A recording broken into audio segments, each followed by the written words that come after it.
So on the 1st of January 2026, everything in photography changes. I'm obviously joking, but what I want to talk about today are some changes in the photography industry that are going to have big effects on you if it's something that you're planning to pursue going forward next year. So the biggest factor changing things in the photography game for 2026 and ahead is technology. And just a quick one, I wanted to film this outside today because it's summer here now and it's a beautiful day, so we're outside the studio in the backyard. So the biggest change is in the technology space with things like AI, image creation. And I think people do kind of underestimate how big of an effect it has on the photography industry as a whole, and it's only going to get better and better. I'll create the thumbnail for this video with Gemini or Nano Banana or whatever it's called, just to prove my point. But things like the new Gemini Nano Banana, first the name is ridiculous, but it's insane how good it is. And if you think that AI image generation isn't going to affect the photography game, you are delusional, because it 100% is. It already is, and it's only in its infancy, and it's only going to get better. Imagine what we're going to see in the next 5-10 years. So what I want to encourage you guys to do is prioritize your shooting in sort of the live event space, or in the spaces that cannot be recreated. Moments, capturing those moments, which comes back to the essence of photography, capturing those moments that can't be recreated and that capture that special moment in time. Concentrate on the niches where that's the case, where it's a one-time thing that can't happen again, it can't be recreated through a computer. So I'm talking like photography as a service, weddings, commercial work, event coverage, anything that's live and in person where you have to be there with your camera to capture that moment. Because I've already seen it even in the commercial sort of corporate space where they need a certain image and they literally just reproduce it with AI like that in 2 seconds. And it's a high-res, good-looking image, and it's exactly what they wanted because they couldn't find the talent or the people or whatever it is for the actual shoot. AI steps in and it does it for a fraction of the price in 2 seconds flat. And this technology is only going to get, like I say, more powerful, and it's going to take a lot more work from people like still life photographers, product, or anything commercial. It applies to pretty much everybody. But if you want a sort of a safe bet going forward, if you're going to have a crack at this next year, you need to stick to those niches that can't be reproduced. They can't be recreated through AI because it's a moment in time that happens as a one-off and you're there to capture it.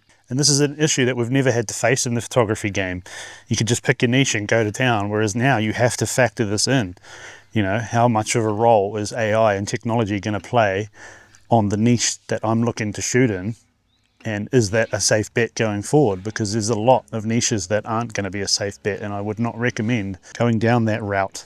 It's the same with, if you're trying to sell prints or whatever. Yes, people will buy it to support you as the artist or the creative, but they can also just reproduce the same piece of art and make it even better with AI. Like it's gonna take a lot of that stuff away. And I have mentioned this in past videos where I've kind of said, look, it's definitely coming for some parts of photography, but it's not coming for all of it, because there's certain things that you can't take the human factor away from. So when I say photography is changing in 2026, it already is changing and has changed, and it's just going to continue to change. So when it comes to pursuing which niche you want to shoot in and which route you want to go, factor in things like technology and AI. And I've already seen it in the industry, even at, like I said, like the corporate commercial level, where from their point of view, why would they come and hire a photographer to come and shoot a whole campaign that charges thousands of dollars when they can just punch a prompt into a computer, or you can even upload a reference image that will then change it and generate what you want and change, and it's amazing. I've been playing with it and I'm blown away by it. Again, I will make the thumbnail for this video so you can sort of see what it's all about. Literally, you can upload a reference image and say, this is what I want you to change, or this is what I want you to do, and it does it. And it's the same with like Photoshop skills, like doing jobs where people just pay you to do some editing, taking things out, putting things in. All that is just going to be at the click of a button. So, I do a few of those where people pay me to Photoshop stuff. In the future, it'll be upload the image. I mean, not even the future, now, like you can already do it. It's just not amazing. Upload the image and say, take this out, take that out, give it the right prompt, spits you out another one, even cleans it up, sharpens it up, makes it look better. and you're away. So I do mean it when I say photography is changing in 2026, but it already has started, and it's only going to get harder to stand out in certain niches. And that's why I always push the photography as a service type niche, where it's you and this, and it's moments that can't be replicated, because a lot of this stuff, like I say, is going to go away.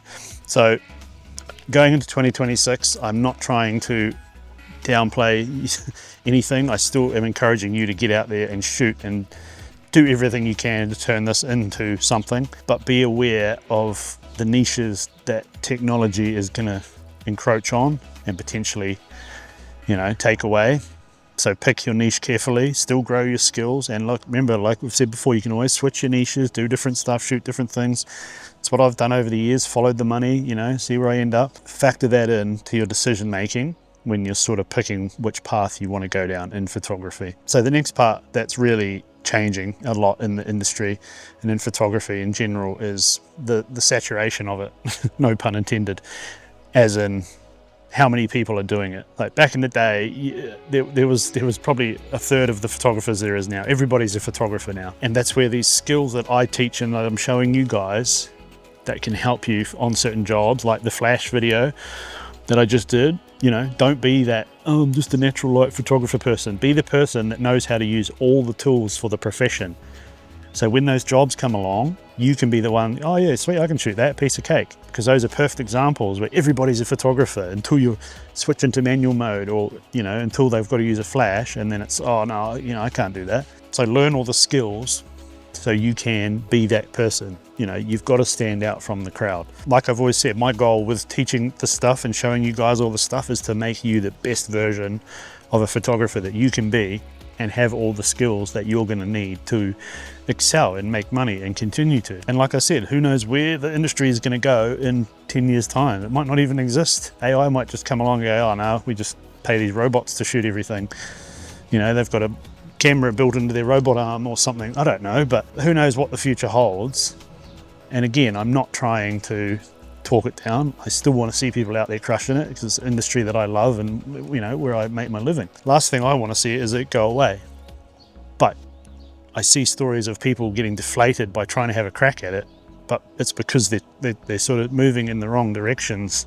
They're not seeing 5 years ahead. It's another thing I've always said, look 5 years ahead always. What do you want to be shooting in 5 years time? So I'm just going to keep this video short, but that's just a couple of factors that I really think are going to play into the photography industry in 2026. Photography is changing, has changed, is going to keep changing, but be smart about your decisions and where you want to go with this thing and what you want to be shooting and what's actually viable to be shooting. Because again, I think the time is going to come where people can just, get a reference image with their phone, post it up and say, this is what I want you to do, to the magic AI creature, and it'll spit back a perfectly usable high-res image for them, and they'll be off to the races, and then they don't even need your photographer anymore. So yeah, keep crushing it, but just factor all the stuff in when you go on your journey of trying to build a photography business.